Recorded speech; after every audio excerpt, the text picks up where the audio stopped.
Did police ever look Brian Hooker in the eye and explicitly ask if he hurt his wife, Lynette Hooker? Of course they did. Brian Hooker looked right back and said he had never harmed Lynette Hooker and never would. For 73 days, Brian Hooker played the part of a devastated, heartbroken husband. He told the authorities, the public, and Lynette Hooker's own family that she vanished into the dark waters of the Bahamas in a tragic, unforeseeable boating accident. But today, that entire narrative has been blown wide open. The man who watched Brian Hooker in the crucial 24 hours after Lynette Hooker disappeared, Brian Hooker's closest friend, Blaine Stevenson, just stepped forward. And Blaine Stevenson brought the one thing Brian Hooker never expected, a secret audio recording. We now have a leaked 30-second phone call that exposes the dark truth of what Brian Hooker actually did to Lynette Hooker on the night of April 4th. This is no longer just a missing person case. This is a chilling confession caught on tape. In this shocking audio leak, Brian Hooker completely destroys his own carefully crafted alibi, revealing exactly how he caught Lynette Hooker off guard in a fit of intense anger. Stay exactly where you are, because we are about to break down the audio that proves Brian Hooker didn't lose his wife to the sea. Brian Hooker used the sea as his ultimate cover-up. Before we expose the exact contents of that 30-second tape, you must understand the dark web of lies Brian Hooker spun to hide his tracks, because every single lie he told makes this new recording that much more devastating. Brian Hooker and Lynette Hooker were supposed to be living a retirement dream. They were highly experienced sailors with 25 years of marriage behind them, living aboard their sailboat, the Soulmate. They documented their life on a YouTube channel, painting a picture of marital bliss. By early April 2026, Brian Hooker and Lynette Hooker were anchored near Hope Town in the Abaco Islands of the Bahamas. According to Brian Hooker's official story, on the evening of April 4th, he and Lynette Hooker left a local inn at 7:30 p.m. in their small, 8-foot dinghy. Brian Hooker claimed they were heading back to the Soulmate when the weather suddenly turned violent. In his exact words, choppy water and 20-knot winds caused Lynette Hooker to lose her balance. Brian Hooker told authorities that Lynette Hooker fell overboard, clutching the engine safety lanyard, which instantly stopped the dinghy's motor. Brian Hooker claimed he watched Lynette Hooker swim toward the shore before the current swept her away into the absolute darkness. Brian Hooker then allegedly paddled the powerless dinghy for 8.5 hours alone, arriving at Marsh Harbor at 4 a.m. to report Lynette Hooker missing. It sounded like a catastrophic maritime tragedy, but almost immediately, the people who actually knew Lynette Hooker began to completely tear Brian Hooker's story apart. Lynette Hooker was an expert on the water. Her daughter, Carly, publicly stated that Lynette Hooker was a fiercely strong swimmer who had been on boats her entire life.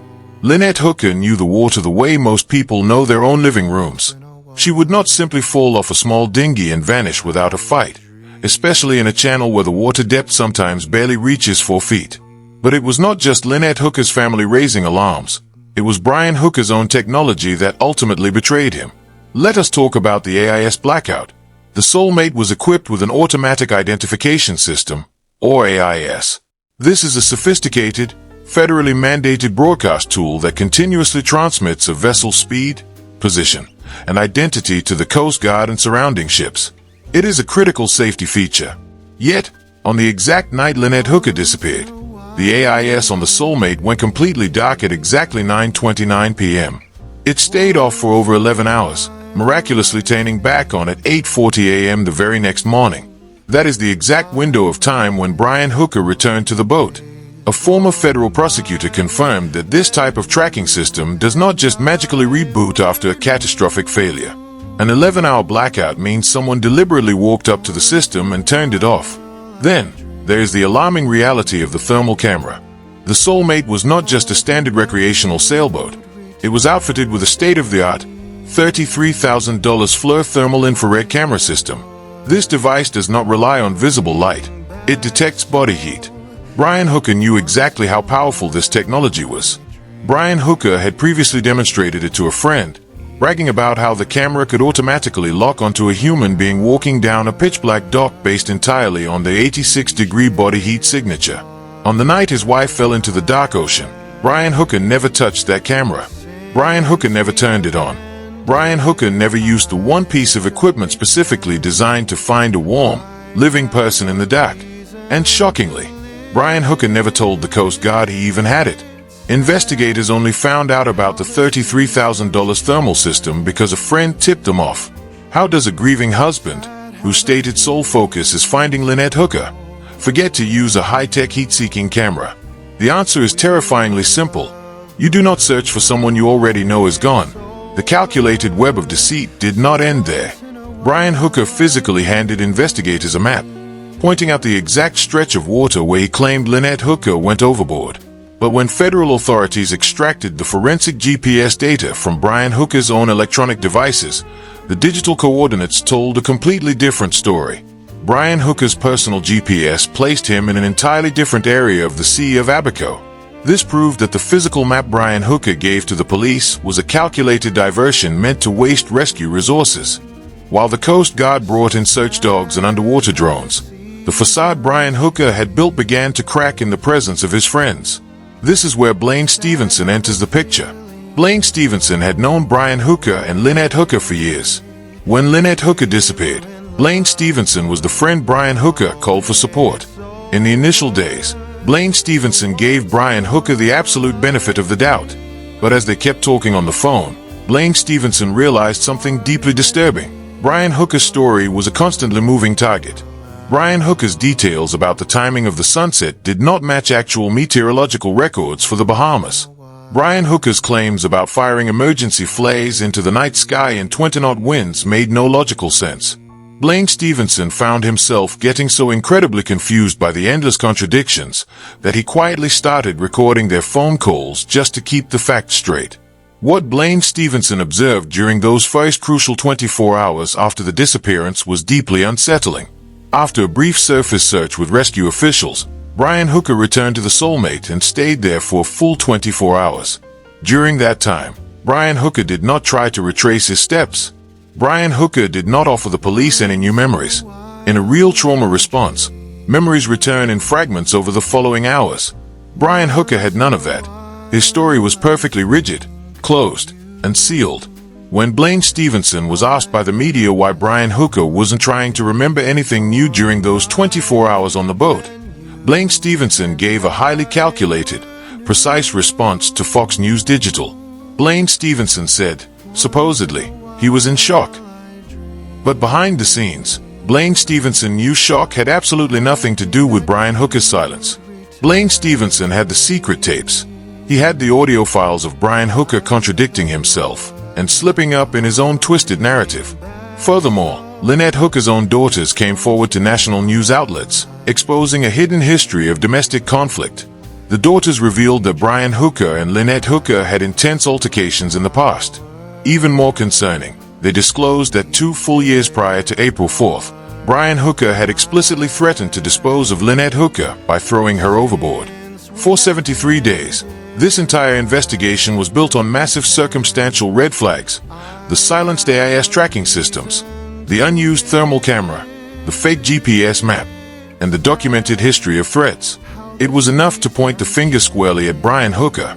But moving forward with a no-body case is incredibly difficult for any federal prosecutor. To secure justice without Lynette Hooker's physical remains, prosecutors need undeniable evidence that shatters the boating accident defense entirely. And now, because of Blaine Stevenson, they finally have it. Today, the entire landscape of this investigation shifted dramatically. Blaine Stevenson, the friend who had been secretly recording their phone calls, decided he could no longer sit on the darkest secret of all. Blaine Stevenson bypassed the rumors, went straight to the media, and leaked a specific 30-second audio clip from his private recorded conversations with Brian Hooker. In this explosive recording, Brian Hooker's mask completely slips off. You do not hear a grieving husband traumatized by a freak weather accident. You hear a man coldly explaining a calculated event. In the tape, Brian Hooker's voice is heard clear as day, describing the exact moments leading up to Lynette Hooker's disappearance. Brian Hooker tells Blaine Stevenson, "I was downstairs. She didn't know what was coming." Let the sheer weight of those words sink in. She didn't know what was coming. If Lynette Hooker fell off a dinghy due to 20-knot winds and violently choppy waters, she would have seen the weather. She would have known the danger. But Brian Hooker's own words paint a terrifying picture of being caught completely off guard. Then comes the most damning sentence of the entire 30-second recording. Brian Hooker, his voice laced with lingering aggression, Admits to Blaine Stevenson. I was just so angry. I was blinded by it. So she had no idea. This leaked 30-second clip is the ultimate key to the case. It completely obliterates Brian Hooker's narrative of a weather-related incident. It confirms what Lynette Hooker's daughter suspected all along. Brian Hooker did not lose his wife to the sea. He used the situation to his advantage. He was hiding downstairs. He let his intense anger take over completely. And he confronted Lynette Hooker when she was completely defenseless and unaware. The bad weather was not the cause of Lynette Hooker's tragic end. It was simply the convenient alibi Brian Hooker planned to use afterward. With the release of this alarming audio tape, Brian Hooker's carefully constructed house of cards has completely collapsed. The benefit of the doubt that his attorneys begged the American public to give him is gone forever. This leaked audio officially transitions the situation from a tragic maritime accident into a full-scale criminal investigation. Currently, the United States Coast Guard Investigative Service and the FBI have the 8-foot dinghy and the Soulmate in their strict custody in Fort Lauderdale, Florida. Federal agents are tearing those vessels apart for forensic and biological evidence. They are actively looking for the exact physical proof of the struggle Brian Hooker just described in that 30-second phone call.